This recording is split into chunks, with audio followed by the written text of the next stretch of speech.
நேற்று இரவு கடலூருக்கு வருவதாக நாம் திட்டமிட்டிருந்தோம். ஆனால் சீர்காழியிலேயே மணி 9:45 ஆகிவிட்டது. சிதம்பரத்தில் கூட பேச முடியாத நிலை ஏற்பட்டு விட்டது. அதற்காக நான் பெரிதும் வருந்துகிறேன். இன்றைக்கு கடைசி நாள். நாளை 5 மணியோடு பிரச்சாரம் ஓய்கிறது. இதற்கு பிறகு நெல்லிக்குப்பத்திலே நான் சில நிமிடங்கள் பேச வேண்டும். பின்னர் திருக்கோவிலூர் போய் நான் முடிக்க வேண்டும். உங்களுடைய ஒத்துழைப்பு தேவை. இந்த 2 சக்கர வண்டியில் வர்றவங்க கூட வராதீங்க தயவு செய்து. நான் வேகமா போகணும். இன்னைக்கு ஒரு நாள் உங்களை கெஞ்சி கேட்டுக்கொள்கிறேன். நீங்க முன்னால போய் 200 பேர் டூவீலர்ல போறதுனால என்னால வேகமா போக முடியல. இன்னைக்கு நான் 5 மணிக்குள்ள போய் பிரச்சாரத்தை முடிக்கணும். இது முதல் வேண்டுகோள். 2வது வேண்டுகோள், நம்முடைய வழக்கறிஞர் சந்திரசேகர் அவர்களை வெற்றி பெற செய்து சட்டமன்றத்திற்கு அனுப்புவீர்களா? அவரை வெற்றி பெற செய்வீர்களா? கை சின்னத்திற்கு வாக்களிப்பீர்களா? அவருடைய குரல் சட்டமன்றத்தில் ஒலிக்க செய்வீர்களா? விடுதலை சிறுத்தைகளால் சந்திரசேகர் வெற்றி பெற்றார் என்ற வரலாற்றை பதிவு செய்வீர்களா? தோழர்களே, தமிழ்நாடு முழுவதும் கடந்த 10 நாட்களாக நான் தொடர்ந்து பிரச்சாரம் செய்து வருகிறேன். அதிகம் தோழமை கட்சிகளை சார்ந்த வேட்பாளர்களுக்கு நான் வாக்கு சேகரித்து வருகிறேன். செல்லும் இடமெல்லாம் நம்முடைய கூட்டணிக்கு ஆதரவான அலைதான் அளிக்கிறது. ஊடகங்களில் நமக்கு எதிராக பதிவு செய்யலாம். ஆனால் ஒன்றை குறித்து வைத்துக் கொள்ளுங்கள். நான் பெரிதும் நம்புகிறேன். திராவிட முன்னேற்ற கழகத்தின் ஆட்சி மீண்டும் மாறும். விடுதலை சிறுத்தைகளின் துணையோடு ஆதரவோடு போராடுவோம். நம்முடைய பங்களிப்பு அப்படி மகத்தானதாக இருக்க வேண்டும்.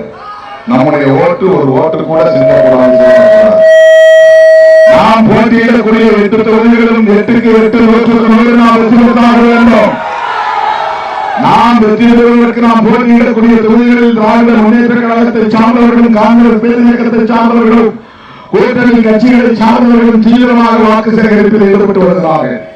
மாண்புமிகு அண்ணன் எம்.ஆர்.கே. பன்னீர்செல்வம் அவர்கள் பம்பலப்பூர் சுற்றி சேர்ந்து கடலூர் மாவட்டத்தில் காட்டுமன்னார்குடியில் நம்முடைய வேட்பாளர் வெற்றி பெற வேண்டும் என்பதற்காக பணியாற்றிக் கொண்டிருக்கிறார். இப்போது இங்கே வருவதாக இருந்தால் தவிர்க்க முடியாத நிலையில் அவர் வர இயலவில்லை என்பதை இப்போது தொலைபேசியிலே சொன்னார். திமுககாரர்கள் மட்டுமல்ல, காங்கிரஸ்காரர்களும் தான். காங்கிரஸ்காரர்கள் மட்டுமல்ல, நம்முடைய கூட்டணி கட்சிகளை சார்ந்த அனைவரும் தான். விடுதலை சிறுத்தைகள் 8 பேர் வெற்றி பெற வேண்டும் என்பதற்காக தீவிரமாக வாக்கு சேகரிப்பில் ஈடுபட்டு வருகிறார்கள். உண்மையா இல்லையா? உண்மையா இல்லையா? அவர்கள் நமக்கு ஆதரவு தெரிவித்ததனால்தான் கடந்த நாடாளுமன்ற தேர்தலில் போட்டியிட்ட 2 தொகுதிகளிலும் சிதம்பரத்தில் 4 விழுப்புரத்தில் வரைக்கும் அவர் வெற்றி பெற்றோம். 2 தொகுதிகளில் நாம் பெற்ற வெற்றிதான் இந்திய நாடு விடுதலை அடைந்து 80 ஆண்டுகளான நிலையில் தென்னிந்தியாவில் முதல் முறையாக ஒரு கட்சி, அம்பேத்கர் கொள்கைகளை தாங்கிய கட்சி அங்கீகாரம் பெற்றிருந்தால் அந்த பெருமைக்குரிய ஒரே கட்சி விடுதலை சிறுத்தைகள் கட்சிதான். வட இந்தியாவில் பிஎஸ்பி, ராம்தாஸ் பாஸ்வானின் லோக் ஜனசக்தி, ராம்தாஸ் அத்வாலே அவர்களின் ஆர்பிஐ குடியரசு கட்சி, அதற்கு பிறகு இந்தியாவிலே புரட்சியாளர் அம்பேத்கர் அவர்களின் கொள்கைகளை தாங்கி அரசியல் இயக்கம் ஒரு மாநில கட்சியாக அங்கீகாரம் பெற்றது என்கிற பெருமைக்குரிய கட்சி விடுதலை சிறுத்தைகள் கட்சிதான். இந்த அங்கீகாரத்தை நாம் எப்படி பெற முடிந்தது? 2 எம்பி தேர்தலில் வெற்றி பெற்றதால் 2 எம்பி தொகுதிகளில் நாம் எப்படி வெற்றி பெற முடிந்தது? திராவிட முன்னேற்ற கழகம் உள்ளிட்ட நமது தோழமை கட்சிகளின் பேராதரவால் தான்.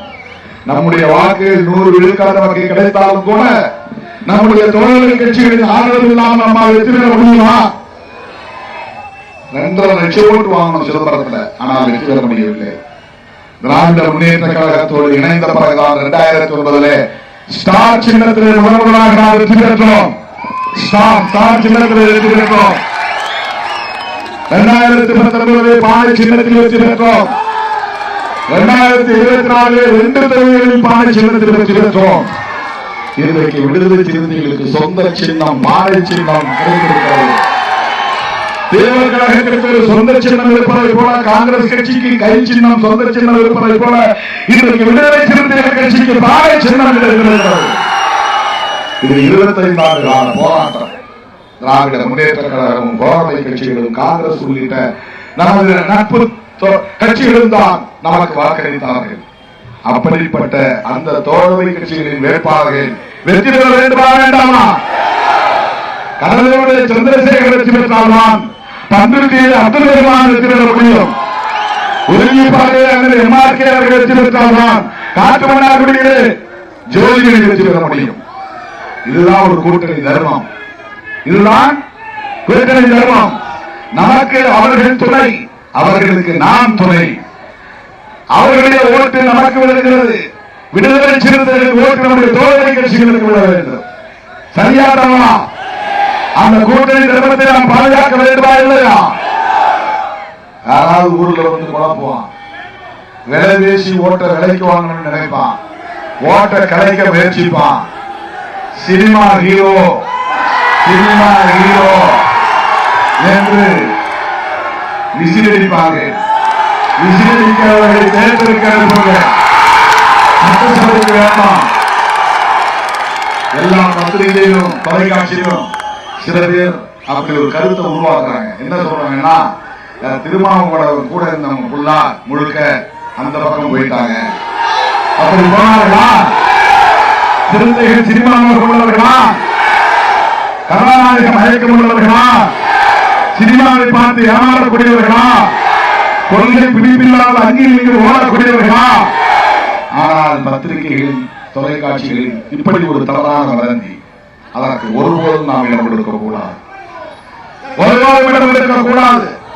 எந்த கொள்கை புரிதலும் இல்லாதவர்கள், கொள்கை பிடிப்பு இல்லாதவர்கள், கோட்பாட்டு புரிதல் இல்லாதவர்கள், பெரியாரை படிக்காதவர்கள், அம்பேத்கரை படிக்காதவர்கள், மார்க்சியத்தை படிக்காதவர்கள் வெறும் பதவிக்காகவே கட்சியை தொடங்குகிறார்கள் என்றால் அவர்கள் எப்படிப்பட்டவர்களாக இருப்பார்கள் என்பதை எண்ணி பார்க்க வேண்டும். வெறும் பதவிக்காக திருமாவளவன் இயக்கம் தொடங்குகிற போது தேர்தல் பதவியை வேண்டாம் என்று பெருவாழ்க்கைக்கு வந்தவன் 35 ஆண்டு காலம் இந்த பொது வாழ்க்கையில் முழுமையாக ஒப்படைத்துக் கொண்டவர். இன்றைக்கு ஆயிரக்கணக்கான லட்சக்கணக்கான தலைவர்களை உருவாக்கி இருக்கிறார் திருமாவளவன். எண்ணி பாருங்க. தாமரைச்சில ஒரு கட்சியில் போய் சேர்ந்து துணைநிலையில் ஆகியிருக்க முடியுமா? திருமாவளவன் கூட வரலாறு துணைநிலையில் ஆகியிருக்க முடியுமா? சிந்தனை செல்வன் திருமாவளவன் வரவில்லை என்றால் சட்டமன்ற ஆகியிருக்க முடியுமா? யோசித்து பாருங்க. தமிழ்நாட்டில் இதுவரை இல்லாத எழுச்சி, இதுவரை இல்லாத மாற்றம். விடுதலை சிறுத்தைகள் கட்சி 35 ஆண்டு கால உழைப்பு. நம்முடைய வாழ்க்கையில் சிறுவதற்கு நாம் அனுமதிக்கலாமா? ஒருபோதும் அனுமதிக்க கூடாது. விடுதலை சிறுத்தைகள் இடம்பெறுகிற அணியா ஆட்சியை கைப்பற்ற வேண்டிய வரலாற்றை நாம் உருவாக்க வேண்டும். இன்றைக்கு நமக்கு 6 சீட்டு 8 சீட்டு கிண்டல் அடிக்கலாம். தொடக்க காலத்தில் அப்படித்தான் பேசினார்கள். ஆனால் இன்றைக்கு தமிழக அரசியலில் தவிர்க்க முடியாத ஒரு அரசியல் சக்தி விடுதலை சிறுத்தைகள் என்பதை நாம் உருவாக்கியிருக்கிறோமா இல்லையா? உருவாக்கியிருக்கிறோமா இல்லையா? அகில இந்திய அளவில் இந்தியா கூட்டணியில் 30க்கும் மேற்பட்ட கட்சிகள், அதில் விடுதலை சிறுத்தைகள் ஒரு கட்சி. அந்த கூட்டணி திமுக தலைமையிலான மதசார்பற்ற முற்போக்கு கூட்டணியில் 23 கட்சிகள். அதிலே இன்றைக்கு 3வது இடத்திலே அதிகமான இடங்களில் போட்டியிடக்கூடிய ஒரு அரசியல் கட்சியாக விடுதலை சிறுத்தைகள் கட்சி இருக்கிறது. காங்கிரஸ், தேமுதிக, விடுதலை சிறுத்தைகள் கட்சி. பிரேமலதா விஜயகாந்த் அவர்கள் மேலே எழுந்திருக்கவில்லை, அவமதித்து விட்டார்கள் என்கிறார்கள். அது உண்மை இல்லை. அறிமுகப்படுத்தியது, படுத்த வேண்டியது முதலமைச்சர் தான். நான் வேட்பாளரை அறிமுகப்படுத்த வரவில்லை. நம்ம தொகுதி வேட்பாளர்களின் பெயரை சொன்னேன். அதை மட்டும் சொன்னால் அது சுதந்திரமாக ஆகிவிடும். அவங்க கட்சி வேட்பாளர் மட்டும் சொல்லிட்டு கீழே இறங்கிட்டான் திருமாவளவன். அப்ப நம்ம கூட்டணி கட்சி வேட்பாளர்கள் மொத்தம் 9 பேர், 7 பேர் நான் சொன்னேன். அவ்வளவுதான். அங்க எழுந்திருச்சு அவசியம் கிடையாது. அது ஒன்றும் நோக்கம் இல்லை. ஆனால் நமக்கு குழப்பத்தை உண்டு பண்ணுவதற்காக அப்படி பரப்பினார்கள். இப்படித்தான் நாம் திமுக கூட்டணியில் ஆளும் கட்சி கூட்டணியில் இடம்பெற்றிருப்பதையே பொறுத்துக் கொள்ள முடியாத பொறாமை பிடித்த கும்பல் இந்த இயக்கம் வளர்ந்துவிடக் கூடாது, வலிமை பெற்றுவிடக் கூடாது என்று எண்ணுகிற கும்பல் இப்படி எல்லாம் கதையை கட்டுவார்கள், வதந்தியை பரப்புவார்கள். என் திருமாவளவன் அதிமுக போயிருந்தா நிறைய சீட்டு வாங்கிக்கலாம், தாமரைச்செல்வனுக்கு ஒன்று கொடுத்துருக்கலாம், மற்றவர்களுக்கு ஒன்று கொடுத்துருக்கலாம். அதெல்லாம் அவர் கொடுக்க கூடாதுங்கிறதுக்காக இந்த கூட்டணியில இருந்து ரொம்ப சின்னதா 8 தொகுதி வாங்கிட்டாரு. தப்பெல்லாம் செய்யுங்க. திருமாவளவனுக்கு சீட்டு முக்கியமில்லை, நோட்டு முக்கியமில்லை, பதவி முக்கியமில்லை, பரிசு முக்கியமில்லை.